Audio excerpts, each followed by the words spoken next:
बिस्मिल्लाहिर्रहमानिर्रहीम। अस्सलाम वालेकुम everyone, welcome back to biology with Hamza Ramzan. हमारा जो आज का सेशन होगा, this session is going to be about a past paper जो UHS university of health sciences ने 2022 में कंडक्ट करवाया था एमडी कैट के बच्चों के लिए, ताकि हम लोग एक दफ़ा ये देख सकें कि जो यूएचएस का पेपर आता है, पेपर किस तरह का होता है, उसके अंदर क्या फ्लो होता है, उसमें किस तरह से आप लोगों ने क्वेश्चंस को परसीव करना है, क्या क्या उनके आंसर्स हैं जो कि पास्ट पेपर आ चुके हैं, ताकि आपको ना एक आइडिया हो जाएगा कि अगला जो पेपर आएगा उसके अंदर आप लोगों ने किस तरह से चीज़ों को प्रिपेयर करना है। तो एक चीज़ ये, दूसरा अगर आपको ये वाली वीडियोस जो है वो कंटिन्यूसली चाहिए जब तक आपका एमडी कैट का एग्जाम है, तो आप लोगों ने चैनल को लाजमी सब्सक्राइब करना है ताकि आपको ये वीडियोस जो है वो मिलती रहें। तो इंशाल्लाह हम लोग इसको मजीद जो पूरा का पूरा सिलेबस है उसको चैप्टर बाय चैप्टर भी कवर कर रहे हैं। तो हमारे पास जो बायोलॉजी वाला सेक्शन स्टार्ट होता है, इसमें सबसे पहला क्वेश्चन ये है कि what does the term bacteriophage refer to. देखिए, हमें पता है इस चीज के बारे में कि बैक्टीरियोफेज यानी कि एक ऐसा वायरस जो कि बैक्टीरिया को खाता है, फेग मीन ईटिंग, या उसको अटैक करता है बैक्टीरिया को। तो a virus that infects bacteria, bacterium that infects virus, ये तो नहीं हो सकता, बैक्टीरियम तो नहीं है, वो वायरस है जो कि बैक्टीरिया को इन्फेक्ट कर रहा होता है। ये काफी सिंपल है। What of the following virus contains single stranded DNA? तो हमारे पास ये चार अलग अलग वायरसेस हैं, adeno virus, herpes virus, parvo virus और पॉक्स वायरस। इनमें से एडिनो वायरस, हर्पीज वायरस और पॉक्स वायरस, ये तीनों जो वायरस हैं ये डबल स्ट्रैंडेड डीएनए मॉलिक्यूल वाले वायरसेस होते हैं। और एक हमारे पास जो वायरस है that is parvo virus. Parvo virus जो होता है ये सिंगल स्ट्रैंडेड डीएनए मॉलिक्यूल वाला वायरस होता है। तो इसका आंसर जो है वो सी होगा।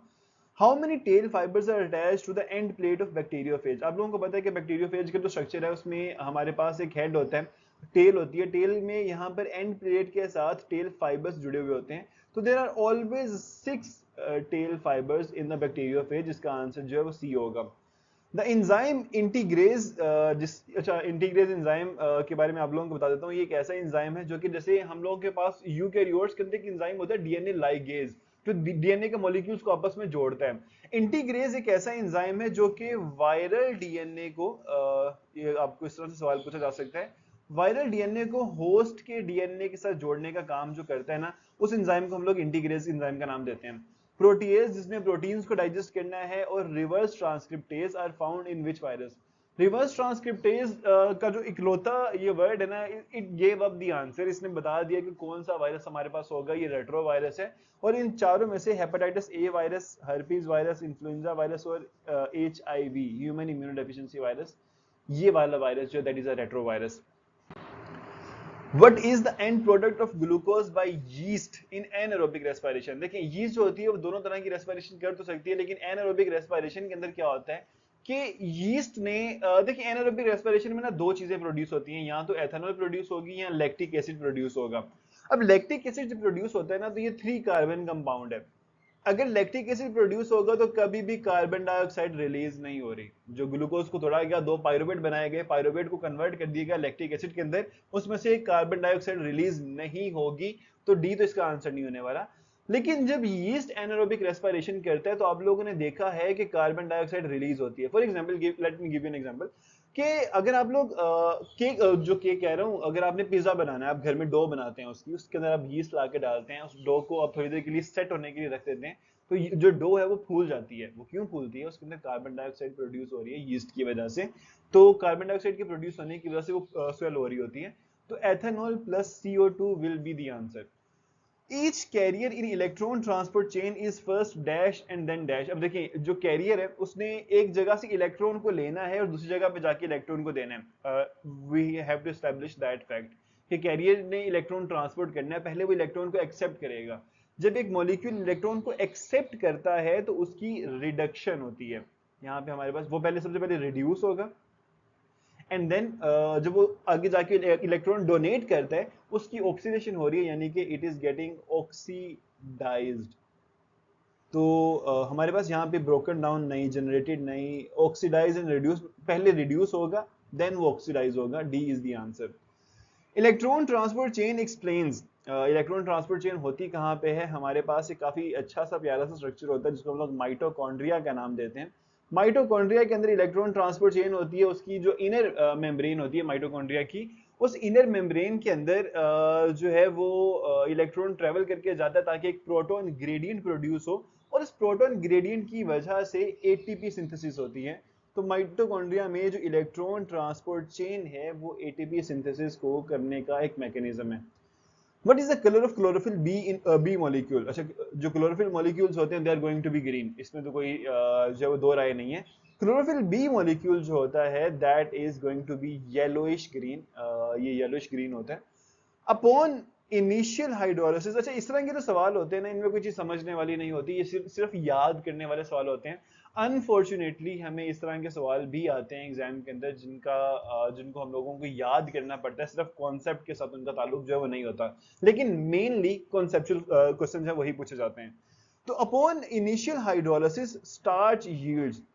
आप लोगों को ये चीज पता है कि स्टार्च एक पॉलीसेकेराइड है, ये एक पॉलीमर है, ठीक है। पॉलीमर्स को तोड़ा जाए तो मोनोमर्स बनने चाहिए, लेकिन जब स्टार्च को हाइड्रोलाइज किया जाता है ना, तो इस पॉलीमर से एक जो डाइमर है या डाइसेकेराइड है वो प्रोड्यूस होता है, and that disaccharide is maltose. क्योंकि हमें पता है कि स्टार्च जो है ना उसमें सिर्फ और सिर्फ एक तरह का मोनोमर है, दैट इज ग्लूकोज। जब स्टार्च को तोड़ा जाएगा दो दो ग्लूकोज के सेट प्रोड्यूस होंगे जिनको हम लोग माल्टोज का नाम देते हैं। फिर माल्टेज एंजाइम आकर उन माल्टोज के मॉलिक्यूल्स को तोड़ेगा तो ग्लूकोज प्रोड्यूस होगा। तो इस क्वेश्चन का जो आंसर है कि इनिशियल हाइड्रोलिसिस जो होती है तो उसमें माल्टोज प्रोड्यूस होता है। Human bone cell contain dash percent of water. बहुत स्ट्रेट अवे क्वेश्चन है इसमें, क्योंकि बोन्स जो होती हैं वो सबसे ज्यादा रिजिड बेसिकली कनेक्टिव टिश्यू है, उसमें सबसे कम पानी होगा, तो उसमें तकरीबन 20% वाटर जब होता है। ब्रेन के जो टिश्यूज हैं वो सबसे ज्यादा आप ये कह लें कि सॉफ्ट टिश्यूज के अंदर आते हैं, इनमें 85% तक वाटर होता है, तो जो बोन सेल्स हैं उसका आंसर 20% है।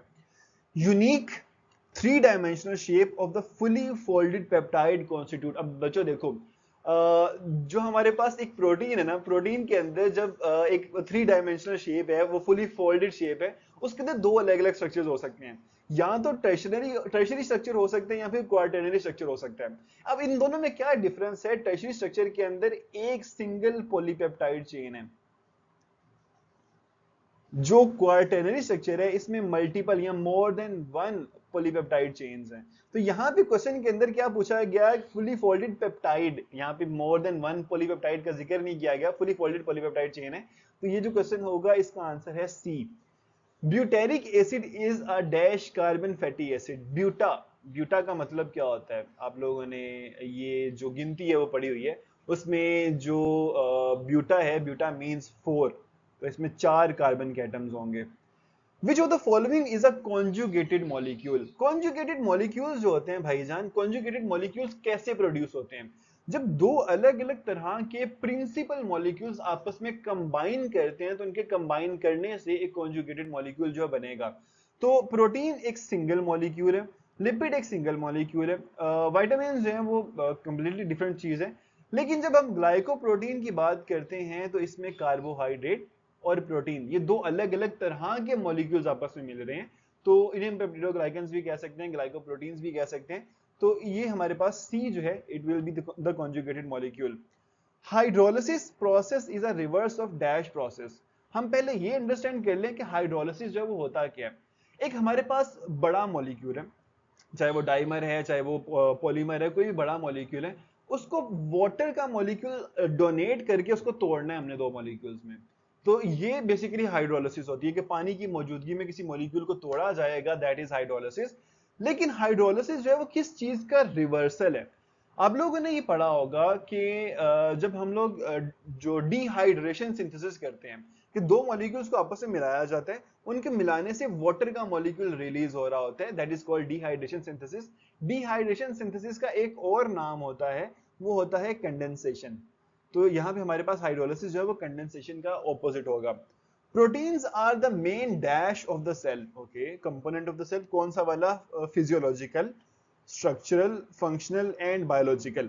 अच्छा देखिए, आप लोगों ने एक चीज पढ़ी होगी कि अगर हम एक ड्राई सेल का मैस लेते हैं उसमें 50% से ज्यादा प्रोटीन्स होती हैं। लाइक अगर हम यूकैरियोट्स की बात करें तो 70% तो वाटर है, उसमें से जो रिमेनिंग 30% बचता है ना, 30% में 18% प्रोटीन्स हैं। ठीक है, तो प्रोटीन्स होती हैं वो सेल का मेन स्ट्रक्चरल कंपोनेंट होती है, स्ट्रक्चर को बना रही होती हैं। प्रोटीन्स के बगैर सेल का स्ट्रक्चर नहीं बनता। फंक्शंस भी इन्होंने परफॉर्म करने, but they are the main structural component as well. Cell wall में be absent in which of the following. अच्छा, ये वाला सवाल है जो कि बच्चों को थोड़ा सा कंफ्यूज कर सकता है, ये किसी को भी कंफ्यूज कर सकता है। देखिए, प्लांट के अंदर सेल वॉल होनी है, कोई भी ऐसा प्लांट नहीं है जिसके अंदर सेल वॉल नहीं होगी। एल्गी के अंदर सेल वॉल लाजमी तौर पे होगी, because they are extremely similar. Fungus की क्लासिफिकेशन उसकी सेल वॉल की बेस पे की जाती है। आर्किया में भी सेल वॉल होती है, मगर इसके ऊपर भी हम बात करते हैं। तो फंगस और एल्गी के बारे में हम लोगों ने पहले डिस्कस कर लिया। बैक्टीरिया में ना जैसे हमारे पास कुछ बैक्टीरिया होते हैं माइकोप्लाज्मा, जिनके अंदर सेल वॉल नहीं होती। तो bacteria and archaea, archaea are also bacteria, archaebacteria जिनको कहा जाता है, इनके अंदर पॉसिबिलिटी है, सभी में नहीं होगा, कुछ बैक्टीरिया की टाइप्स ऐसी होंगी which do not have cell walls, उन्होंने भी सेल वॉल डेवलप नहीं की थी।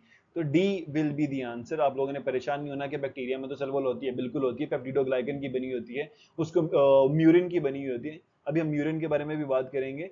उसको हम लोग सेक्यूलस का नाम देते हैं। तो होती जरूर है, लेकिन तमाम बैक्टीरिया में नहीं होती। Structure formed by invagination of plasma membrane and involved in cell division and DNA replication of prokaryotic cell। तो भाईजान देखें, प्रोकैरियोटिक सेल है, उसकी प्लाज्मा मेम्ब्रेन जब इन्वेजिनेट करती है, सेल के अंदर की तरफ आती है, तो अंदर की तरफ आके क्या बातें कर रही होगी। जो हमारे पास सपोज कर लें कि ये एक प्रोकैरियोट है, इसकी सेल मेम्ब्रेन अंदर की तरफ आके कुछ स्ट्रक्चर सा बना लेती है।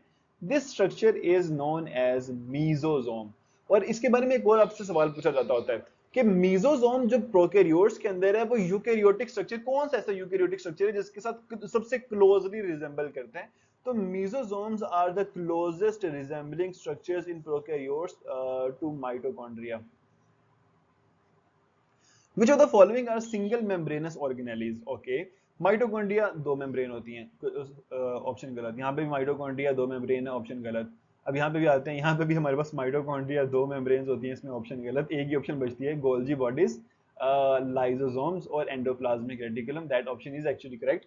Movement of molecules against the concentration gradient. अब कंसंट्रेशन ग्रेडियंट का मतलब क्या है कि एक जगह पे हमारे पास भाईजान है हाई कंसंट्रेशन, दूसरी जगह पे है लो कंसंट्रेशन। तो जब कोई मॉलिक्यूल अपनी हाई कंसंट्रेशन से लो कंसंट्रेशन की तरफ जा रहा है, तो it is moving along the concentration gradient, it is not going against the concentration gradient. जब उसने लो से वापस हाई की तरफ जाना होगा, तो इस काम को करने में उसको अच्छी खासी एनर्जी लगानी पड़ेगी। तो it can not be passive transport, ये डिफ्यूजन तो बिल्कुल भी नहीं हो सकती। It will be active transport. The digestive vacuoles and autophagosomes are also known as. तो डाइजेस्टिव वैक्यूल्स को, ऑटोफेगोसोम्स को हम लोग क्या नाम देते हैं। आप लोगों ने बात याद रखनी है कि जो लाइजोसोम्स होते हैं ना, लाइजोसोम जब प्रोड्यूस होते हैं, एक गोल्जी बॉडी जो है, वो गोल्जी बॉडीज जो है वो लाइजोसोम बनाकर एक वेजिकल के तौर पे निकाल देती है। जिसने अभी तक किसी भी मॉलिक्यूल को डाइजेस्ट करना स्टार्ट नहीं किया, उसे हम लोग कहते हैं प्राइमरी लाइजोसोम। जब वो डाइजेशन स्टार्ट कर देते हैं, चाहे वो किसी सेल की ऑर्गेनेली की डाइजेशन कह रहे हैं, उसे हम ऑटोफेगोसोम कहेंगे, या किसी भी फॉरेन पार्टिकल की डाइजेशन अगर वो कर रहे होंगे, तो they will be known as secondary lysosomes. The cell wall of bacteria is made up of. Cell bacteria की सेल वॉल किस चीज की बनी होती है? इसके मल्टीपल आंसर्स जो हैं वो हो सकते हैं। पेप्टिडोग्लाइकन, यानी कि कॉन्जुगेटेड मॉलिक्यूल है। इसको म्यूरिन, इसका आंसर तो म्यूरिन होगा। म्यूरिन में पेप्टिडोग्लाइकन क्या होता है? बेसिकली म्यूरिन एक पॉलीमर है, यानी कि आप किसी भी मॉलिक्यूल को म्यूरिन कह सकते हो जब एक पॉलीमर हो। पॉलीमर किस चीज से मिलकर बना हो? Repeating units of protein, amino acid और कार्बोहाइड्रेट। अमीनो एसिड और कार्बोहाइड्रेट के रिपीटिंग यूनिट्स मिलकर एक काफी बड़ा सा मॉलिक्यूल बनाएंगे, that will be known as murine.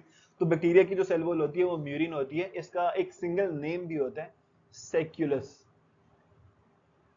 Bacteria की सेल वॉल को सेक्यूलस का नाम दिया जाता है। Which one is common in both prokaryotic and eukaryotic cell? अच्छा, साइटोप्लाज्मिक स्ट्रीमिंग प्रोकैरियोट्स में नहीं होती, बाइनरी फिशन यूकैरियोट्स में नहीं होता, न्यूक्लियर इन्वेलप प्रोकैरियोट्स में नहीं होता, राइबोसोम दोनों में होता है। There is no clear difference between dendroids and axons in sensory neurons except, कौन सी चीज इनमें डिफरेंट होती है डेंड्रॉइड और न्यूरॉन में? तो थिकनेस या लेंथ का कोई फर्क नहीं होता इतना ज्यादा, नॉर्मली वो सेम होती है। लेकिन अगर हम टर्मिनल पोजीशंस की बात करें ना, तो जो सेंसरी न्यूरॉन का डेंड्रॉइड होता है, उसने रिसेप्टर से इंफॉर्मेशन को रिसीव करना है, और एक्सोन ने अगले, एक्सोन का जो टर्मिनल पॉइंट है उसने आगे मैसेज को ट्रांसफर करना है। तो इन दोनों के टर्मिनल पोजीशन के अंदर, पोर्शंस के अंदर फर्क होता है काफी ज्यादा। तो C will be the answer. The neurotransmitter active outside the central nervous system is, central nervous system के अंदर हमारे पास डोपामिन, सीरोटोनिन, ये दो खुशी का एहसास दिलाने वाले न्यूरॉन्स होते हैं। पेरिफेरल नर्वस सिस्टम के अंदर जो है ना वो एसिटाइलकोलाइन होता है जो कि मेन न्यूरो ट्रांसमीटर होता है। A hormone that plays a major role in social bonding, childbirth, milk ejaculation, ejection और sexual reproduction. Milk ejection, sexual reproduction, social bonding और childbirth. इनके लिए कौन सा हार्मोन जब यूज होता है, तो ये काफी स्ट्रेट फॉरवर्ड आंसर है, ऑक्सीटोसिन होगा इसका आंसर। लेकिन देखें, ऑक्सीटोसिन के बारे में आप लोगों ने एक चीज याद रखनी है। अगर एक डॉग है वो अपने ऑनर को देखता है, वो खुश हो जाता है, वो दुम हिलाना स्टार्ट कर देता है, उसकी बॉडी में ऑक्सीटोसिन रिलीज हो रहा होता है जब वो अपने ऑनर को देख रहा होता है। अगर एक माँ जो है अगर अपने बच्चों को देखती है तो माँ के दिल में खुशी का एहसास जो है वो पैदा होता है, वो ऑक्सीटोसिन प्रोड्यूस होता है, उसकी वजह से होता है।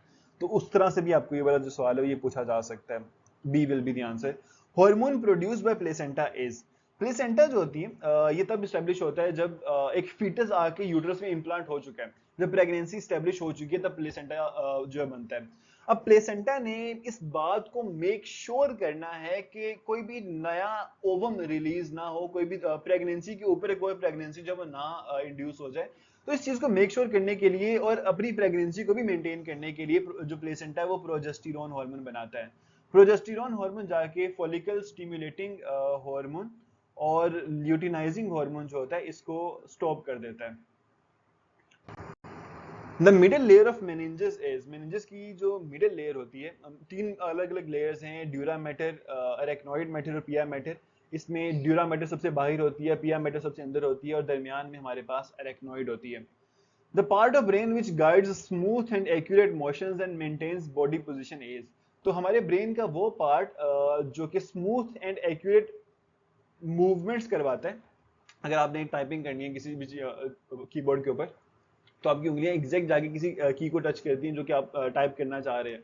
बड़ी एक्यूरेट मूवमेंट है वो, आप भाग रहे हैं, आपकी बॉडी बड़ी स्मूथली काम कर रही है। आपका जो हाइंड ब्रेन है, हाइंड ब्रेन के अंदर एक पार्ट होता है जिसे हम लोग कहते हैं लिटिल ब्रेन। उस लिटिल ब्रेन का जो एक्चुअल नेम है दैट इज सेरिबेलम। सेरिबेलम इस चीज को कंट्रोल करता है।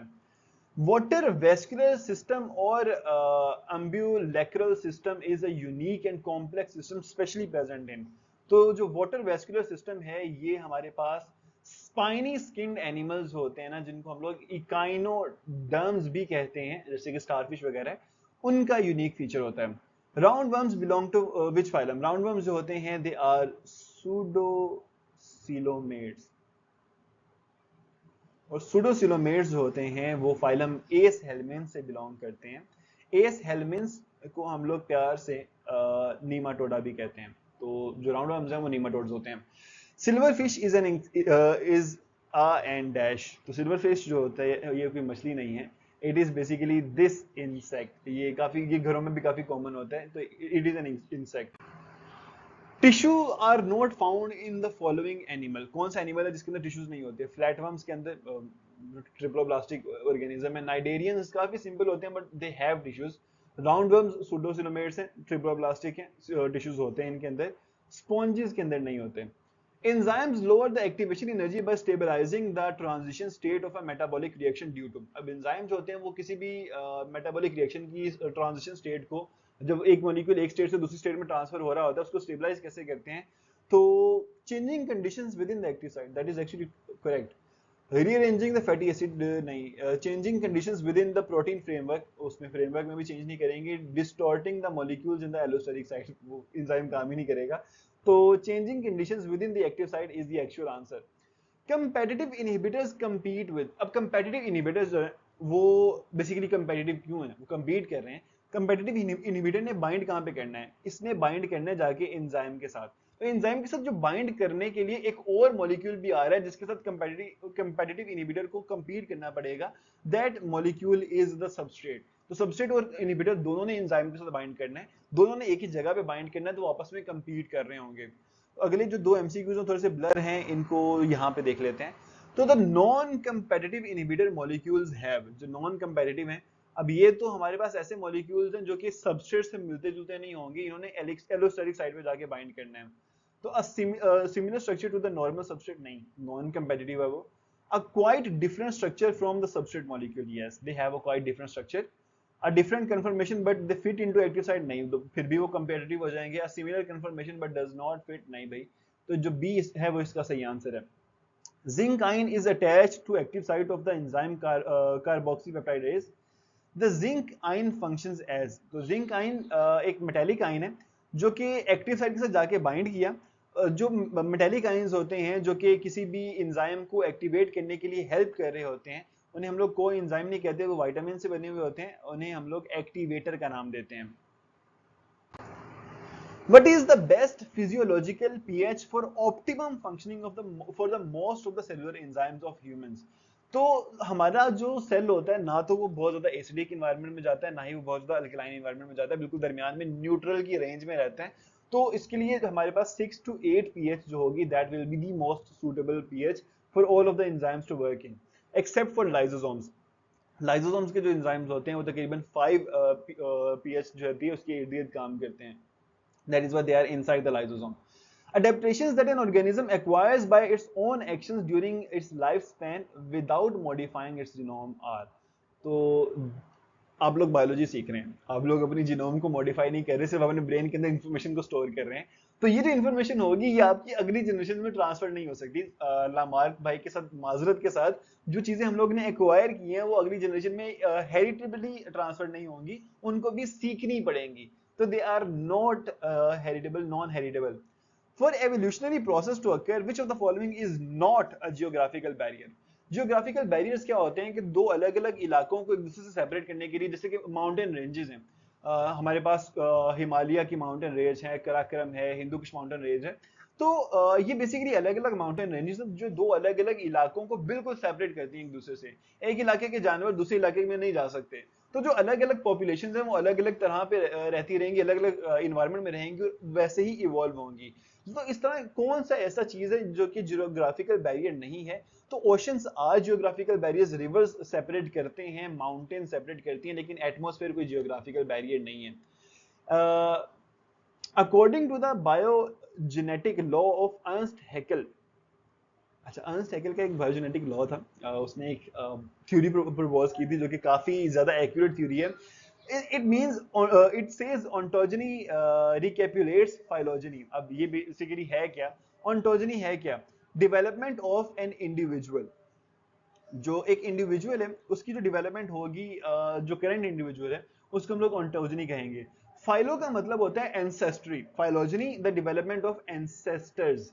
तो हमारे बेसिकली यहाँ पे जो अर्नस्ट हैकेल भाई कह रहे थे कि जो एक ऑर्गेनिज्म है, चाहे कोई भी ऑर्गेनिज्म है, उस ऑर्गेनिज्म के एंसेस्टर्स जो थे वो जिस तरह से डेवलप हुए थे, उनके अंदर जो जो डेवलपमेंटल स्टेजेस आई थी, वही डेवलपमेंटल स्टेजेस एक इंडिविजुअल के अंदर आएंगी जो कि आज के प्रेजेंट टाइम में मौजूद है। तो एक जैसे हमारे आबाओ अजदाद हैं, उनकी डेवलपमेंट जिस तरह से हुई थी हमारी भी वैसे ही होगी अगर हम बायोलॉजिकल पर्सपेक्टिव से देखें। तो ontogeny repeats phylogeny, that is the law given by Ernst Haeckel. The animal species on Galapagos resembles the species living on the mainland। कौन सी mainland? तो हमारे पास जो डार्विन भाई थे, डार्विन भाई जो कि HMS बीगल के ऊपर बड़ा सफर कर रहे थे, he is a lucky guy, he was a lucky guy। तो वो basically South American coast line को देख रहे थे। तो साउथ अमेरिकन कोस्ट लाइन के आगे जितने भी आइलैंड्स हैं वहां पे जाके वो एनिमल्स को देख रहे थे, लाइफ को देख रहे थे। तो साउथ अमेरिकन मेनलैंड और गैलापागोस आइलैंड्स के दरमियान में जो एनिमल स्पीशीज था वो रिजेंबल करती थी, मगर there were different species. Digested food from intestine is carried to the liver by, अच्छा इंटरेस्टिंग क्वेश्चन। देखें जो इंटेस्टाइन है, इंटेस्टाइन से फूड को एब्जॉर्ब करना है। अब नॉर्मली बच्चे कहते हैं कि लिवर के पास फूड जा रहा है तो वो आर्टरी लेके जा रही होगी, ब्लड जा रहा है अगर लिवर के पास वैसे। लेकिन देखिए हमारी जो बॉडी होती है ना, यहाँ से एक सिंगल जो है वो वेन होती है जो कि ब्लड को कलेक्ट करती है, लाके वापस हार्ट को देती है। उस वेन ने क्या काम करना है, उसने सबसे पहले गट से ब्लड को रिसीव करना है, फिर आगे किडनी से, रीनल वेन से ब्लड को रिसीव करना है, हेपेटिक वेन से ब्लड को रिसीव करना है। तो बेसिकली जब हमारे इंटेस्टाइन से फूड एब्जॉर्ब होगा, ब्लड के अंदर आएगा, वो आके हिपैटिक पोर्टल वेन में जाएगा। हिपैटिक पोर्टल वेन जो है वो सारे के सारे जो ऑर्गन्स होंगे वहां से ब्लड को लेके जा रही होगी। तो लिवर के पास जो ब्लड आएगा इंटेस्टाइन से, it will come from the hepatic portal vein. Dash proteins are produced by white blood cells in response to dash and provide immunity। तो white blood cells जो होते हैं वो एंटीबॉडीज बनाते हैं एंटीबॉडीज क्यों बनती हैं? वो एंटीजन्स की वजह से बनती है। एंटीजन का नाम ये एंटीबॉडी जनरेटिंग प्रोटीन। तो अगर कोई भी फॉरेन प्रोटीन हमारी बॉडी में आती है उसको हम लोग एंटीजन कहते हैं, और हमारे व्हाइट ब्लड सेल इस फॉरेन प्रोटीन को देखकर एंटीबॉडीज बनाना स्टार्ट कर देते हैं। तो एंटीबायोटिक्स नहीं है, एंटीबॉडीज एंड एंटीजन, डी इसका आंसर है। The lymphatic vessel of the body empty the lymph into the blood stream at, पूरी की पूरी बॉडी से जो लिम्फेटिक डक्ट्स होती हैं वो ब्लड को लाती हैं, लाकर मेन जो थोरेसिक लिम्फ डक्ट है उसके अंदर ब्लड को लिम्फ को डाल देती हैं, और थोरेसिक लिम्फ डक्ट से लिम्फ जो है वो सब क्लेवियन वेन के अंदर जाता है। तो C is the answer. Flow of blood in capillaries is adjusted by, फौरन से हमारा जहन जो है वो वॉल्स की तरफ जाता तो है लेकिन वॉल्व नहीं है, क्योंकि ये वेन की बात नहीं हो रही, कैपिलरीज की बात हो रही है। तो प्री कैपिलरी स्फिंक्टर जो होते हैं ना, स्फिंक्टर कैपिलरी के बिल्कुल पहले स्फिंक्टर एक गोल सा मस्कुलर स्ट्रक्चर जो है मौजूद होता है जो कि उसको क्लोज कर देता है ताकि जो ब्लड है वो पीछे की तरफ ना आ सके। तो इसका जो फ्लो होता है वो प्री कैपिलरी स्फिंक्टर्स कंट्रोल करते हैं। The pressure exerted by a solution separated by a semi-permeable membrane from pure water is, तो हमारे पास जो सेमी परमिएबल मेम्ब्रेन होती है जब प्योर वाटर से एक सॉल्यूशन को सेपरेट करती है, तो जो हमारे पास प्रेशर लग रहा होता है उसके ऊपर, pressure exerted by the solution, इसको हम लोग ऑस्मोटिक प्रेशर का नाम देंगे। Which of the following is not a consequence of anaerobic respiration in human muscle cells? Anaerobic respiration कब होती है? जब हमारे मसल्स बहुत ज्यादा काम कर रहे होते हैं। तो एनारोबिक रेस्पिरेशन की वजह से क्या होगा? क्रैम्प्स पड़ेंगे, it is a consequence, pain होगी, थकन महसूस होगी। लेकिन हमारे मसल्स एनारोबिक रेस्पिरेशन की वजह से बहुत ज्यादा हाई एनर्जी कंजप्शन की तरफ नहीं जाएंगे। थोड़ी देर के लिए जो एनारोबिक रेस्पिरेशन हो रही है उसमें तो वो ज्यादा ग्लूकोज के मॉलिक्यूल्स को ब्रेक डाउन करेंगे, लेकिन कॉन्सिक्वेंटली ऐसा नहीं होगा कि हमारे मसल जो है वो हाई एनर्जी कंज्यूम करना स्टार्ट कर दें। The respiratory surfaces exhibit following characteristic. Okay, it must be permeable. It must be permeable. इसमें कोई शक नहीं है। No, it must be highly vascularized. Non-vascularized ये गलत होगा। Thick और low diffusion नहीं, thin होनी चाहिए, high diffusion नहीं होनी चाहिए उसके अंदर। It should have low, it should have high ventilation. तो इसका जो आंसर है वो A है। Which of the following is a prokaryote? Protista, देखिए हमारे पास जो टोटल 5 किंगडम्स हैं उनमें से सिर्फ एक किंगडम है जो कि प्रोकैरियोट्स वाला है, that is bacteria, kingdom Monera. तो ई कोलाई या एस्चेरिशिया कोलाई एक बैक्टीरिया है, it will be a prokaryote. Number of layers present in gram negative bacterial cell wall, बड़ा स्ट्रेट फॉरवर्ड सा क्वेश्चन, ये इसका आंसर होगा ग्राम नेगेटिव के अंदर उसकी सेल वॉल के अंदर 2 लेयर्स होती हैं, ग्राम पॉजिटिव के अंदर एक होती है, हालांकि वो बहुत ज्यादा बड़ी होती है लेकिन उसमें एक होती है layer. The division of cocci in 3 planes from form sarcina, which is a cube of 8 cocci. जब हमारे पास 4 कोकाई हों तो ये टेट्रोड होता है। अगर ये 4 डिवाइड होकर इसके ऊपर अपने ऊपर ही 4 मजीद कोकाई बना दें तो एक हमारे पास जो क्यूब शेप बनती है that is known as sarcina. Which of the following statement is correct? अच्छा जी, tuberculosis and pneumonia are caused by gram positive bacteria. पहला जवाब भी सही हो गया हमारा, बाकी भी पढ़ लेते हैं। Tuberculosis pneumonia caused by gram negative bacteria नहीं। Pneumonia is a lung disease caused by gram negative bacteria नहीं, ग्राम वो पॉजिटिव होते हैं, हम लोगों ने चीज पहले डिस्कस कर ली। Nitrifying bacteria are examples of, जो नाइट्रीफाइंग बैक्टीरिया होते हैं जो नाइट्रोजन साइकिल के अंदर यूज हो रहे होते हैं, बेसिकली वो ऑर्गेनिक मॉलिक्यूल्स को यूज करते हैं as a source of proton, they are chemosynthetic bacteria. Each human testis is divided into, हमारे जो इंसानों के अंदर टेस्टिस होंगे they are divided into 250 to 300 lobes. हर एक लोब के अंदर तकरीबन 3 से 4 जो है वो सेमिनिफेरस ट्यूब्यूल्स होती हैं। Which cell in the human males are responsible for the release of testosterone? तो इन सेमिनिफेरस ट्यूब्यूल्स के दरमियान में कुछ सेल्स मौजूद होते हैं जिन्हें हम लेडिक सेल्स या इंटरस्टिशियल सेल्स कहते हैं। दोज आर द सेल्स जो कि टेस्टोस्टेरोन को रिलीज करते हैं। सर्टोली सेल्स ने स्पर्म की जो नरिशमेंट है वो करनी है।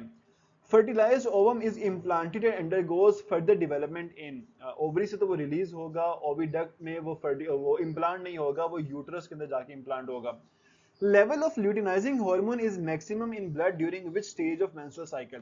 आप लोगों को पता है कि ल्यूटिनाइजिंग हार्मोन ने क्या काम करवाना है? इसने ओव्यूलेशन करवानी है, इसने एग को रिलीज करवाना है। तो जो ओव्यूलेशन स्टेज होगी उसमें ल्यूटिनाइजिंग हार्मोन जो है मैक्सिमम अमाउंट में रिलीज हो रहा होगा। Major source of transmission of syphilis is, syphilis क्या होता है? एक एसटीडी है, सेक्सुअली ट्रांसमिटेड डिजीज है। तो ब्लड ट्रांसफ्यूजन या इंसेक्ट बाइट या कंटेमिनेटेड वाटर नहीं बल्कि सेक्सुअल कांटेक्ट जो होगा वो सिफिलिस को ट्रांसमिट करेगा। मेजर सोर्स होगा, बाकियों से हो सकता है लेकिन मेजर सोर्स ये होगा। What is false about cartilage? Cartilage, there are many blood vessels in cartilage. Cartilage एक ऐसा टिश्यू होता है, कनेक्टिव टिश्यू होता है which does not allow any blood vessel to penetrate into it. तो ए इसका आंसर होगा। It covers ends of bone, ये तो बिल्कुल सही चीज होती है। It is form of connective tissue, it is softer than bone, ये सारी चीजें सही है। ए आंसर चाहिए इसकी बेसिकली कार्टिलेज के बारे में गलत है, तो हमने इसको सेलेक्ट करना है। Which of the following is a muscle component that act as store for energy? Muscle के अंदर वैसे तो हमारे पास एटीपी एनर्जी दे रहा होता है, लेकिन एटीपी फौरन से कंज्यूम हो जाता है।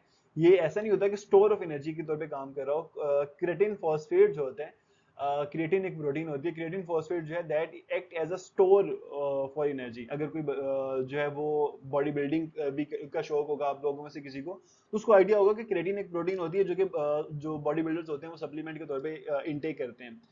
विच of the following is not found in skeletal muscle fibres in humans? अच्छा, कौन सी चीज नहीं होती? मल्टीपल न्यूक्लियाई होते हैं, मल्टीपल माइटोकॉन्ड्रिया भी होते हैं, लार्ज अमाउंट ऑफ मायोग्लोबिन भी होती है। मायोग्लोबिन एक ऐसी प्रोटीन है जिसने ऑक्सीजन को स्टोर करना होता है। Large amount of haemoglobin, haemoglobin muscle के अंदर स्टोर नहीं होती। Hinge joint is present between which of the following bones? Humerus and radio ulna.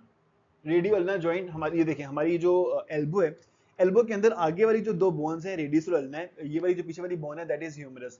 यहाँ पे इन तीन बोन्स के दरमियान में जो जॉइंट बना हुआ है that is a hinge joint, जो कि हमारी जो एल्बो है उसे इस डायरेक्शन में मूव करवा सकता है। तो humerus and radio ulna joint बिल्कुल ठीक है। फीमर पेक्टोरल गर्डर, ये बॉल एंड सॉकेट जॉइंट होता है। फीमर एंड एसेटेबुलम, इसने बॉल एंड सॉकेट जॉइंट बनाना है। ह्यूमरस एंड पेक्टोरल गर्डर, ये वाला जो जॉइंट है ये also ball and socket joint है। तो इसका जो आंसर है दैट इज ए।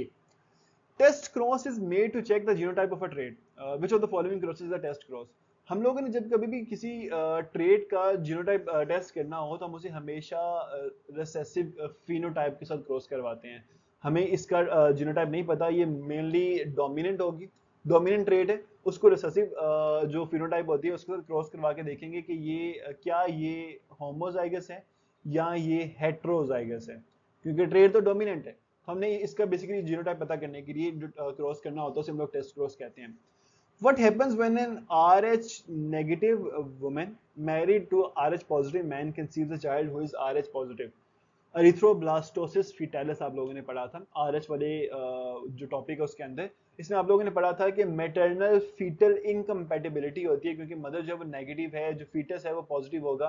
फीटस की बॉडी से कोई भी अगर रेड ब्लड सेल जो है मदर की स्ट्रीम में चले जाएंगे, ब्लड स्ट्रीम में चले जाएंगे, तो यहाँ पे मदर के अंदर जो है वो antibodies, anti RH antibodies produce होना शुरू हो जाएंगी, जो कि अगर फीटस की बॉडी में जाती हैं तो वो एरिथ्रोब्लास्टोसिस फीटालिस जो कॉज करेंगी। तो ए इसका आंसर है।